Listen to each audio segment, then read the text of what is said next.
Bienvenidos a otro capítulo de La Verdad. Como en cada video, les traeremos un evento, un suceso o un individuo cuyo impacto les hizo ganar una mención de honor en nuestro canal. Es así que el día de hoy hablaremos de Heaven's Gate, un culto fundado por Marshall Applewhite, cuyas creencias en el ascenso a un plano existencial superior que estaban basadas en una combinación de ocultismo, vida extraterrestre, pseudociencia y religión llevaron al mayor suicidio masivo que ha ocurrido en suelo estadounidense. ¿Cuál es la historia detrás de esta fatídica tragedia? Acompáñenme y descubramos juntos la verdad. Tú por no dar y por no poner estás reteniendo a Dios. Y todo el que pueda dar $100 pase. Me enseñó un apóstol algo, me dijo: Cash, a la iglesia uno siempre lleva dos cosas: Biblia y chequera. La Biblia para que aprendas lo que Dios te va a decir, y chequera para que lo logres.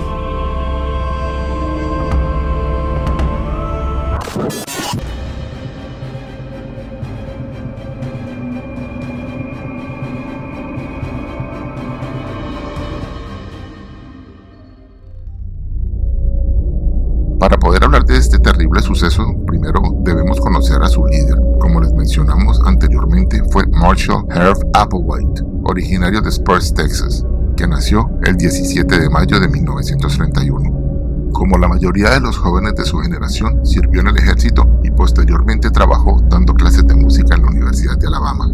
Más tarde, regresó a Texas, donde dirigió coros y obtuvo el cargo principal del departamento de música en la Universidad de Santo Tomás en Houston, del cual se presume fue despedido después de unas supuestas acusaciones en su contra, en las que mencionaba que había mantenido relaciones con un alumno.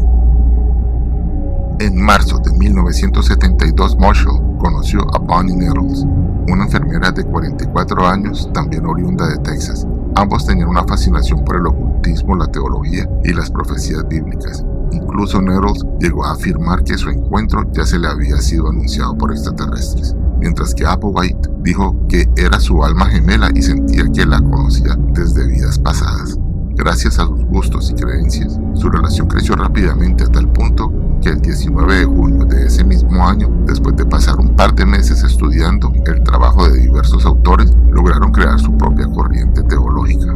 Afirmaron que alcanzaron la iluminación y tuvieron un llamado divino a completar las profecías de la Biblia, ya que, según ellos, habían sido bendecidos con una capacidad mental superior.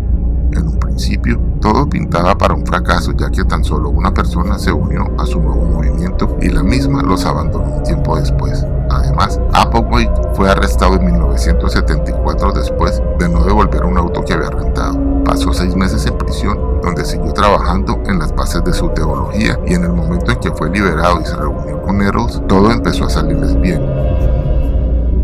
Applewhite y Nettles, que se hacían llamar los Dos o los UFO 2, enviaron folletos a varios grupos de la Nueva Era en California y fueron invitados a dar charlas en los mismos. La Nueva Era es como se le conocía a una serie de prácticas y creencias que, al igual que las del movimiento de Applewhite, tenían bases en el espiritualismo, el ocultismo o incluso en la religión, y que crecieron rápidamente en la década de los años 70 en el mundo occidental, principalmente en Estados Unidos de Norteamérica. De estas charlas, a las que eran invitados, lograron reclutar a decenas de feligreses para su movimiento.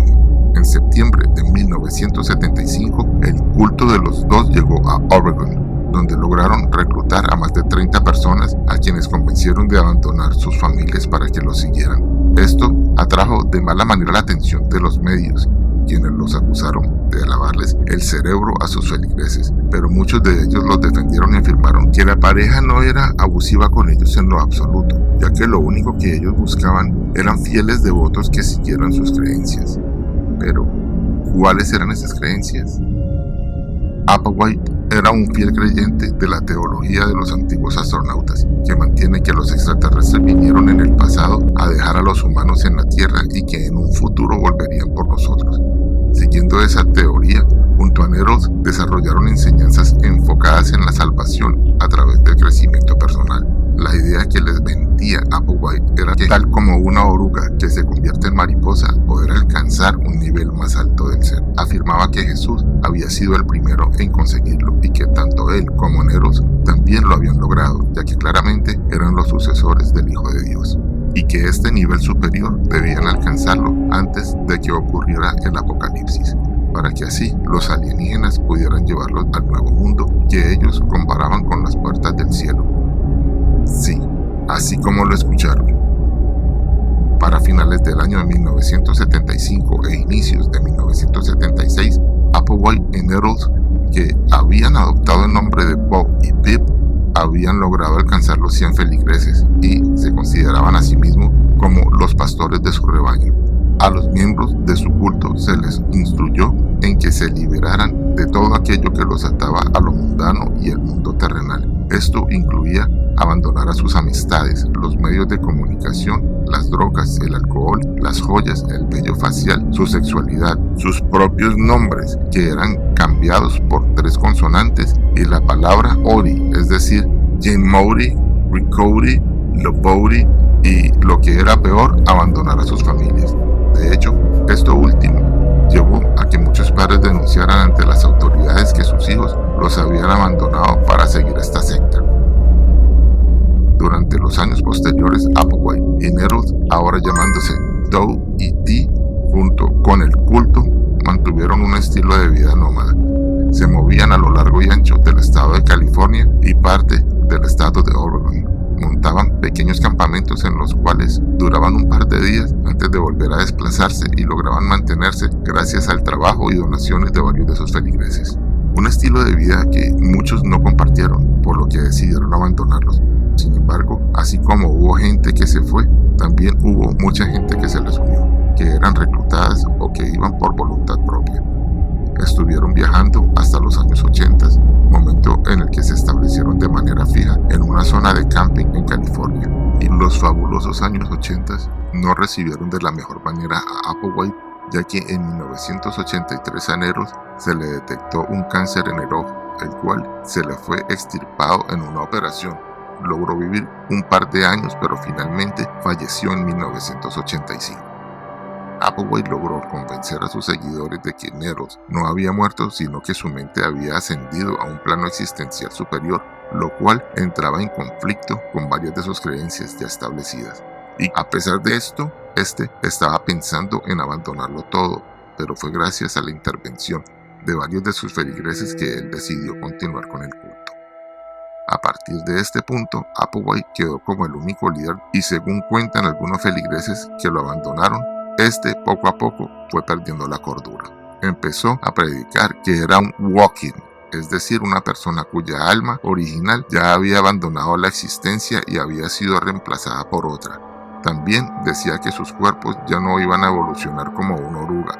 En cambio, tal como le había sucedido a Jesús, sus mentes ascenderían a una nave espacial en donde nuevos cuerpos los recibirían. Proclamó la abstinencia sexual entre sus feligreses y en medio de su paranoia llegó a temer de una conspiración en su contra por infiltrados del gobierno y de los luciferinos, extraterrestres malvados que, según él, buscaban frustrar su misión.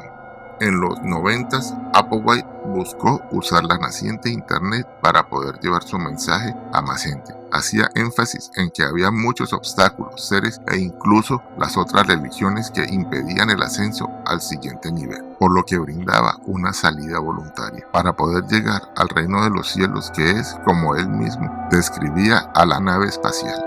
Incluso te ofrecía una tarjeta de embarque para que pudieras partir con ellos, y cambió el nombre de su culto a Heaven's Gate, nombre con el que quedarían sellados en la historia.